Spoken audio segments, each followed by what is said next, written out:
Kasama naman natin via phone patch sa mga sandaling ito ang Deputy Governor ng Bangko Sentral ng Pilipinas na si Ginoong Diwag Gunigundo para bigyan tayo ng insight sa mga kinalaman sa pananatiling angat ng ekonomiya ng bansa. Magandang hapon po, Deputy Governor Gunigundo. Good afternoon. Magandang hapon po sa ating lahat. Yes.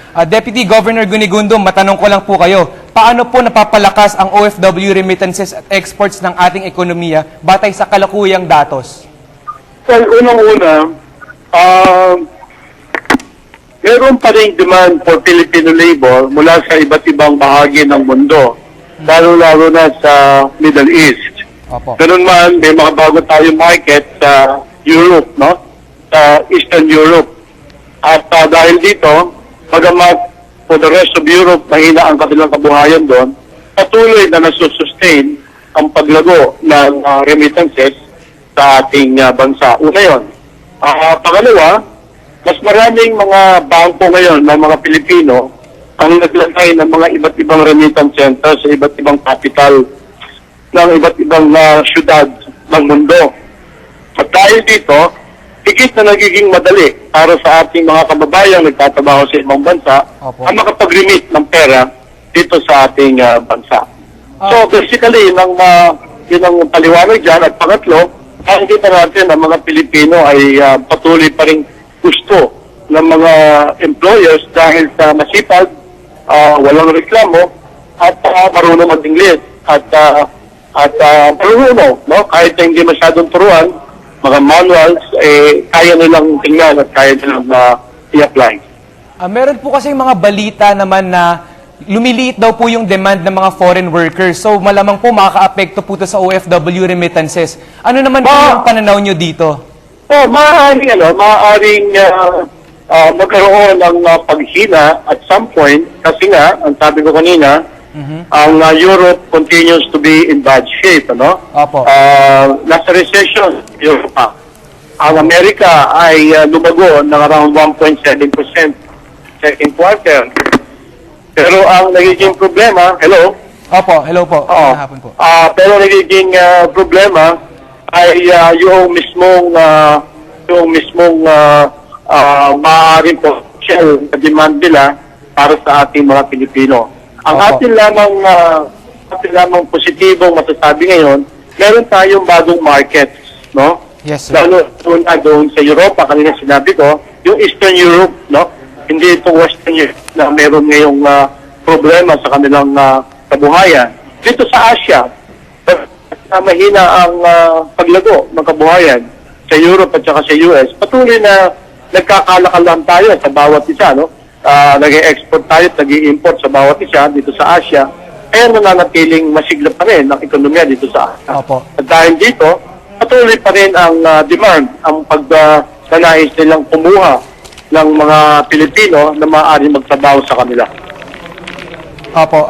Meron po kasi mga balita na hindi daw masyado umaangat yung mga foreign direct investments sa kabila ng pag-angat pa rin syempre ng ekonomiya ng Pilipinas.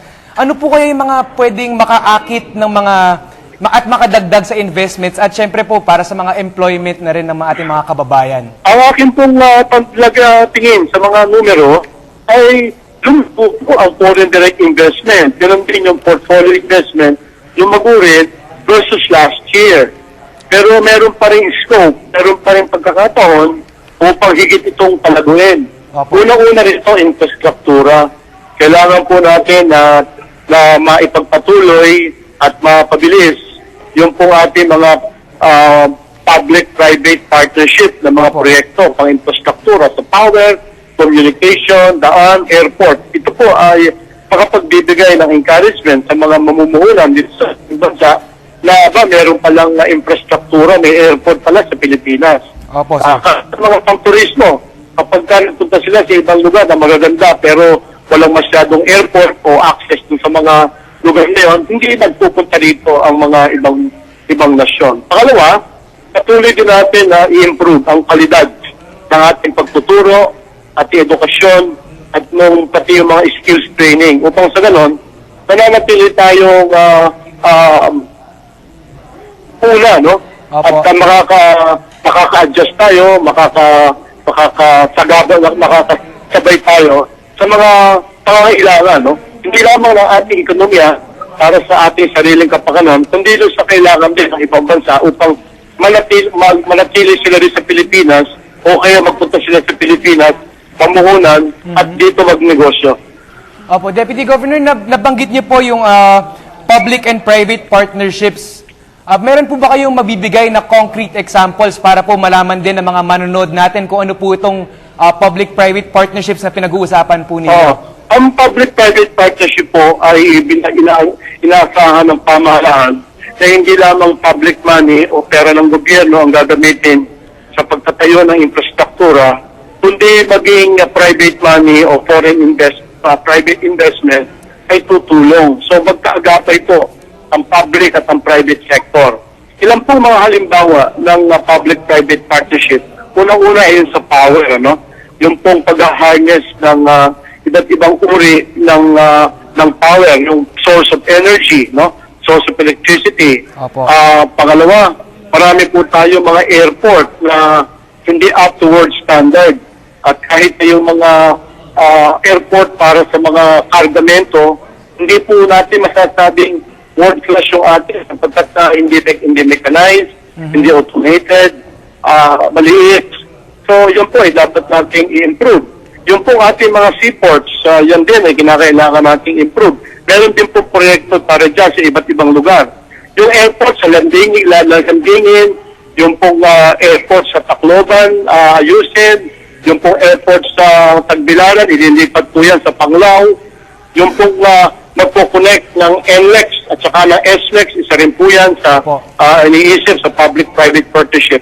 So madaling sabi, kapag ito po ay natuloy, makakaagapay po tayo doon po sa mga infrastruktura na makikita ng ibang mga negosyante sa ibang bansa at ito ang magdadala sa kanila dito po sa Pilipinas. Opo.